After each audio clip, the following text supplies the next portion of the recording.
Euro-dollar, le retracement est-il une opportunité d'achat? Masterclass sur le taux euro-USD.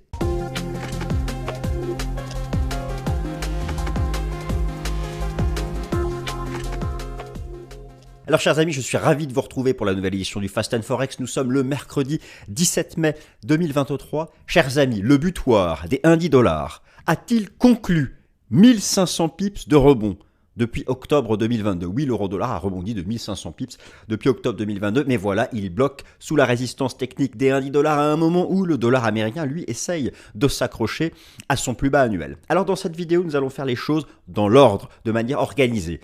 C'est ce qu'on appelle une masterclass, mais elle sera courte, rassurez-vous, car je sais que vous aimez, vous privilégiez, vous préférez les formats courts. Alors, partie numéro 1, fondamentaux. La divergence des politiques monétaires entre la Fed et la BCE, la guerre des mots entre Madame Lagarde et Monsieur Powell. Quel a été le socle fondamental de la hausse du cours de l'euro-dollar de 0,95 à 1,10? Et ce socle fondamental, pour que la hausse se poursuive, eh bien, il faut qu'il se maintienne. Nous allons donc commencer par ça. Deuxième partie. La tendance du cours de l'euro-dollar. Ce n'est pas simplement le différentiel de taux d'intérêt entre la zone euro et les États-Unis. C'est la tendance du spread de taux d'intérêt. Vous allez voir, je vais vous réexpliquer ça en détail, à quel point c'est parfait. La corrélation inversée est parfaite entre la tendance du cours de l'euro-dollar et celle du spread de taux entre les États-Unis et la zone euro. On prendra l'Allemagne pour représenter la zone euro. Troisième partie, je vous ai montré que depuis le dépassement des 1, la parité, les traders institutionnels, les asset managers, les traders de hedge funds étaient à l'achat sur le cours de l'euro-dollar. Eh bien, le sont-ils encore? Selon les dernières mises à jour, nous allons regarder ça en détail. On va aussi reprendre tous les gros ETF dollars américains pour vraiment, et même la terme structure euro-dollar, on va creuser le sujet. On creuse le sujet ici, mes amis. Et enfin, quatrième partie, tour d'horizon graphique euro-dollar complet. Prix, momentum, Ishimoku, fractal, vague d'Elliott, tout y passera en attaque spéciale euro-dollar. Chers amis, je me suis réduit, le plan va s'afficher sous vos yeux. Euro-dollar, le retracement est-il une opportunité d'achat ou encore le butoir des indices? Est-il la fin du rebond de 1500 pips? N'hésitez pas à me dire ce que vous en pensez dans les commentaires. Je viens de vous décrire le plan, il s'affiche à nouveau sous vos yeux pour que vous puissiez le lire un peu, mais on attaque directement. 1500 pips, nom de Dieu, ce n'est pas rien, par Jupiter, nom de Zeus plutôt. 1500 pips de rebond en 8 mois, cela s'est appuyé sur un scénario fondamental. La clé de voûte fondamentale à préserver, la divergence des politiques monétaires. Le taux de change euro-dollar, il est leader depuis octobre 2022. Alors effectivement, pour certains, c'est un paradoxe. Pourquoi? Parce que le taux d'intérêt de la Fed est au-dessus de celui de la Banque Centrale Européenne. La politique monétaire de la Réserve fédérale est beaucoup plus restrictive que celle que la BCE, même si celle de la BCE l'est aussi, mais en termes de degrés. Et pourtant, l'euro-dollar rebondit.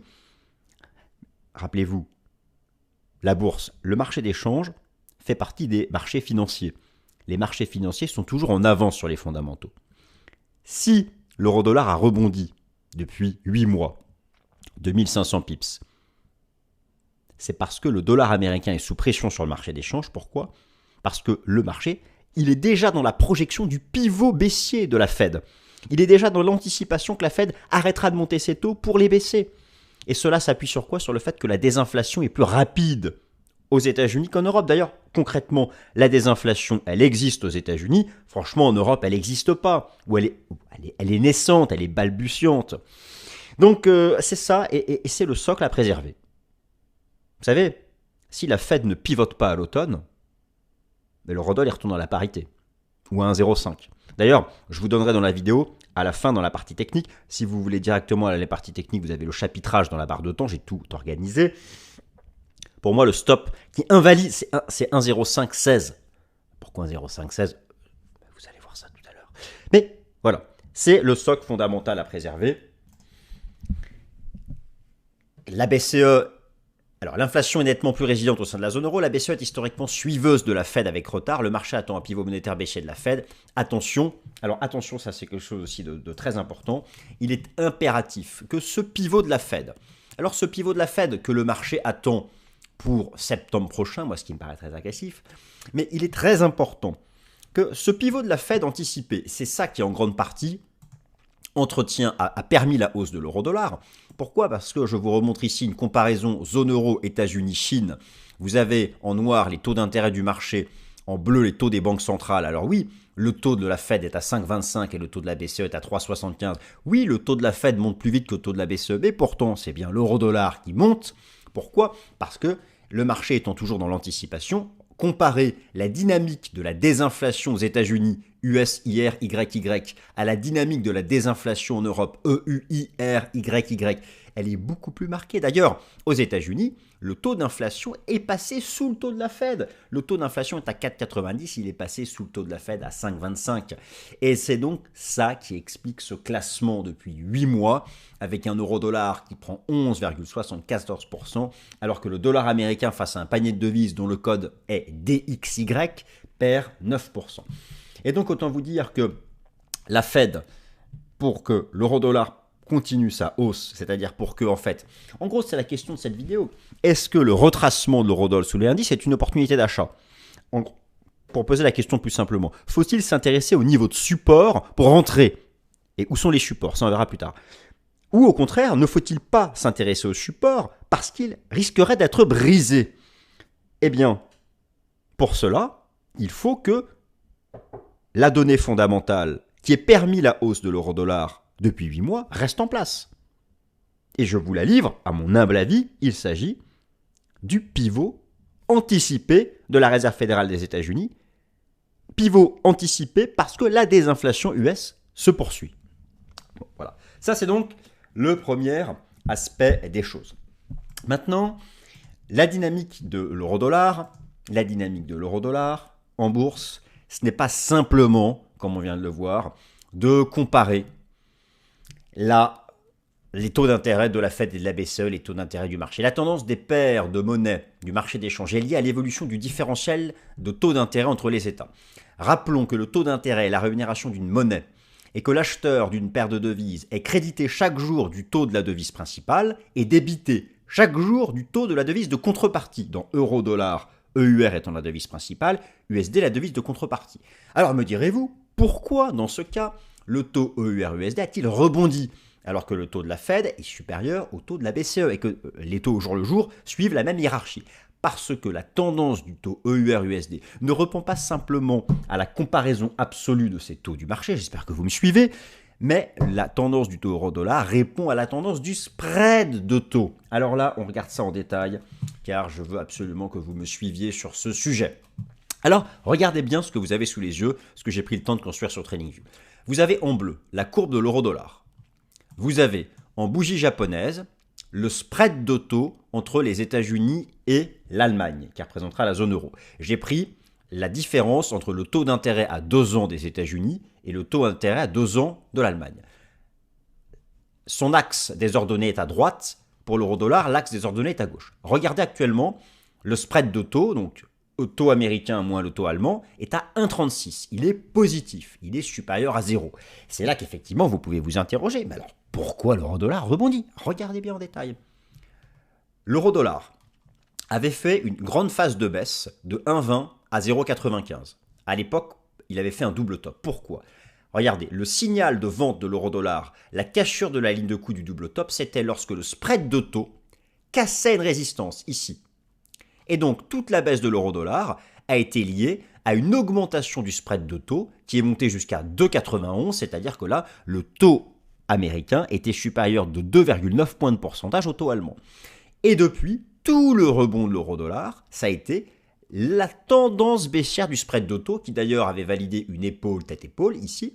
Et donc regardez, c'est exactement ça. Le rebond de l'euro-dollar de 0,95, échelle de gauche à 1,10, c'est la tendance baissière du spread de taux, même si le spread reste positif, peu importe, c'est sa direction qui compte. Et donc, l'euro-dollar reste haussier tant que le spread de taux ne casse pas de résistance. Et là, vous voyez que je lui ai mis une ligne chartiste de résistance. Tant qu'il est en dessous, ce spread de taux, il peut se replier à 0,99 et c'est ça qui entretient la tendance haussière du cours de l'euro-dollar.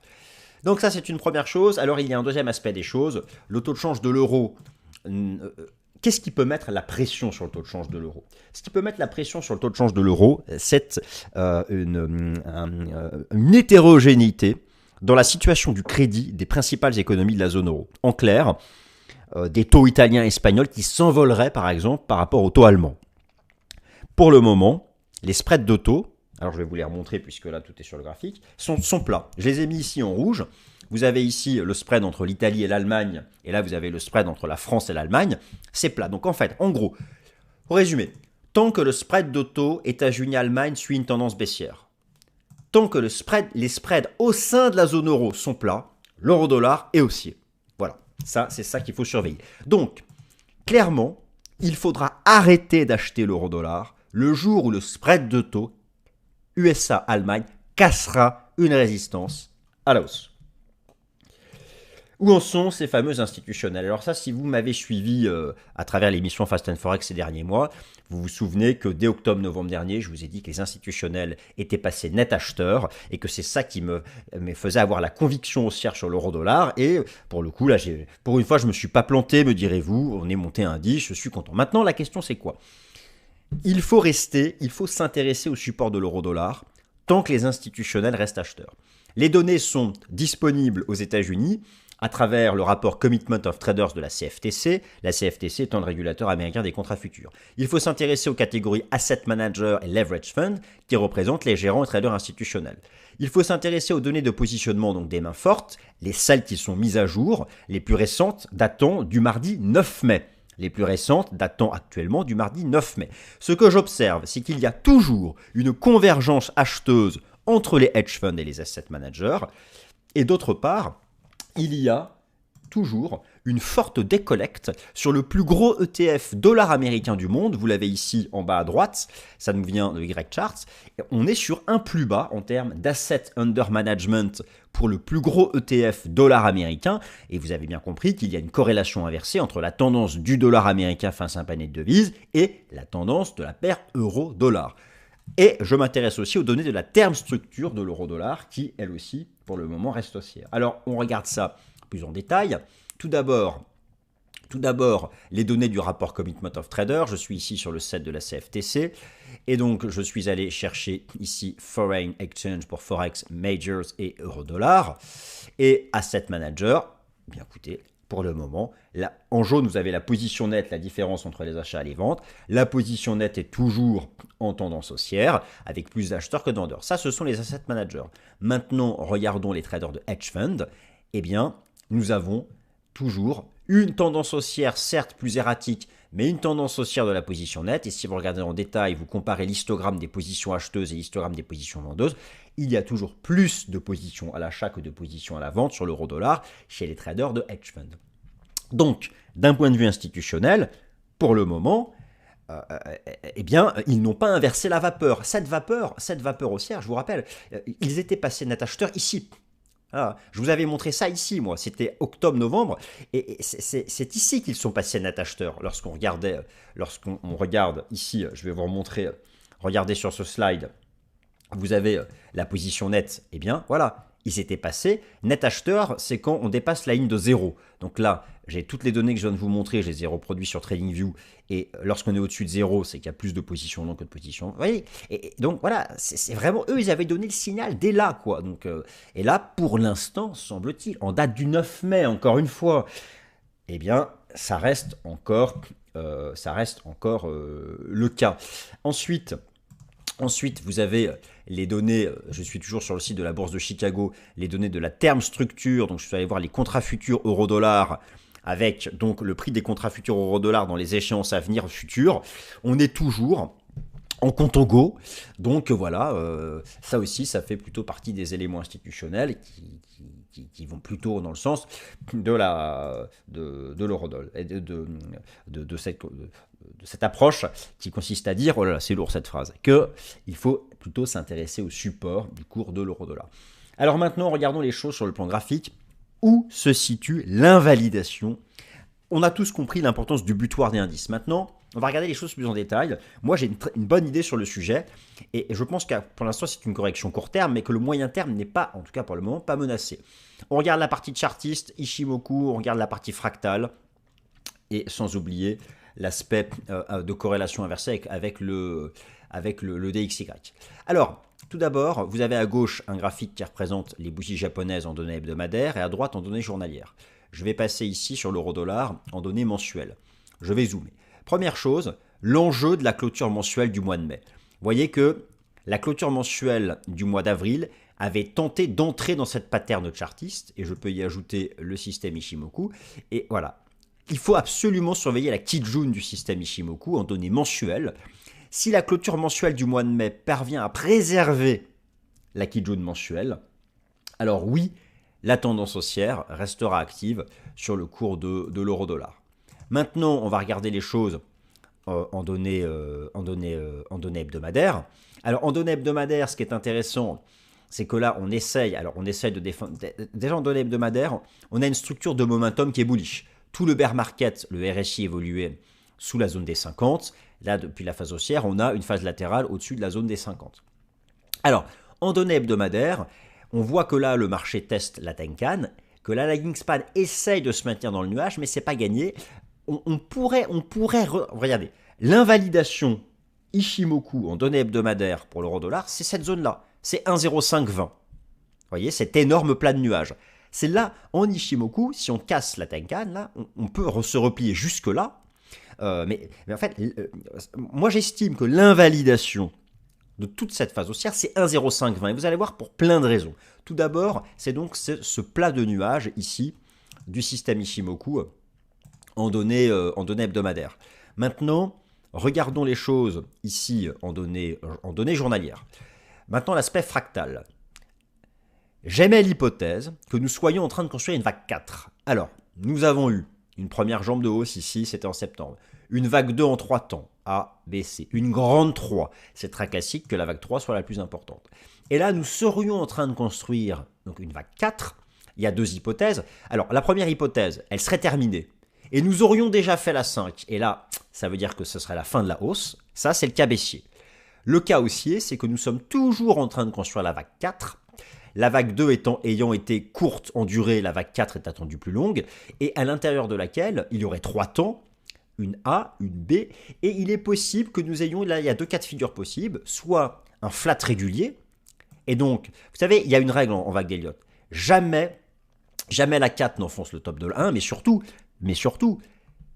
la 4, le creux de la 4, ici, ne doit pas être enfoncé pour invalider ce scénario. Dans le pire des cas, le marché nous fait ici un flat régulier. Pour moi, on retrouve donc les 1,0516. C'est là aussi où passe la moyenne mobile à 200 jours. Alors pour certains, eu égard au fait qu'en données hebdomadaires, on est allé un peu plus haut, cela pourrait être une vague 4 en running flat, où on aurait fait une baie de la 4 un peu plus haute, et là, voilà, nous serions simplement en train de retracer celle-là avant de repartir. Et dans ces cas-là, il faudrait impérativement tenir ici les 1,0760, qui en plus correspondent à cette ligne de tendance. Donc voilà où nous sommes actuellement.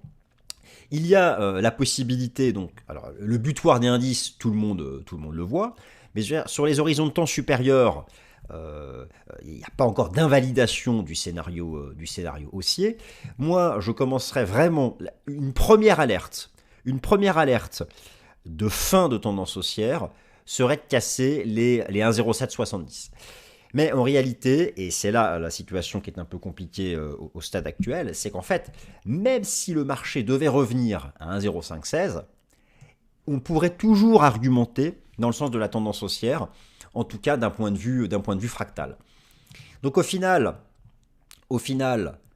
à 1,0516, c'est là où passe ce qui pourrait être le point bas d'une vague 4, alors en flat régulier. C'est ici aussi où l'on retrouve ici ce plat de nuages du système Ichimoku, la moyenne mobile à 200 jours. Il y a quand même énormément de choses qui viennent passer sur ce niveau-là.